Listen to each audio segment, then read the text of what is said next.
കമലേട്ടൻ പോലും അതിന്റെ തലേദിവസം പോയിട്ട് റിപ്പോർട്ട് ചെയ്തിട്ട് വരുമ്പോൾ ആ ന്യൂസ് കണ്ടപ്പോൾ തന്നെ ഒരുപാട് വിഷമമുണ്ട്. വയനാട്, മലപ്പുറം ജില്ലകളുടെ അതിർത്തിയായ മുണ്ടക്കൈയിൽ ഇന്നലെ രാത്രി മുതൽ കനത്ത മഴയാണ്, അതിതീവ്ര മഴയാണ് പെയ്യുന്നത്. മുണ്ടക്കൈ പുഞ്ചിരിമറ്റത്തെ പുഴ ഒഴുകി വരുന്ന കാഴ്ചയാണ് ഈ കാണുന്നത്.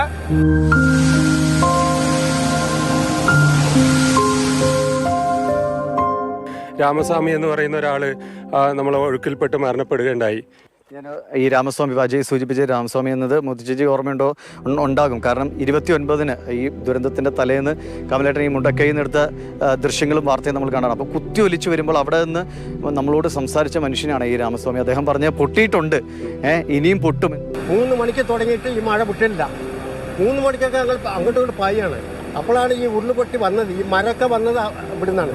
അത് ആ കിടക്കുന്ന മരമൊക്കെ ഇവിടെയാണ്. അപകടം ഉണ്ട്, ഇനി പൊട്ടാണ്ട് സംഗതി. മുകളിൽ ഒരു ഭാഗം പൊട്ടി വന്നിട്ടുള്ളൂ, ഇനി പൊട്ടാനുള്ള സാധ്യത ഉണ്ട്. നമ്മളോട് പറഞ്ഞതാണ് ദുരന്തം വരുന്നു എന്ന് പറഞ്ഞ ആള് പോലും. ഞങ്ങൾ തന്നെ ഇവിടുന്ന് മാറാൻ വേണ്ടി തീരുമാനിച്ചിരിക്കുന്നു എന്ന് പറഞ്ഞ ആള് പിന്നെ കാണാനില്ല എന്ന് പറയുമ്പോൾ മനസ്സിന്റെ ഉള്ളിൽ നിന്നുണ്ടാവുന്ന ആ വികാരം പറഞ്ഞറിയിക്കാൻ പറ്റില്ല.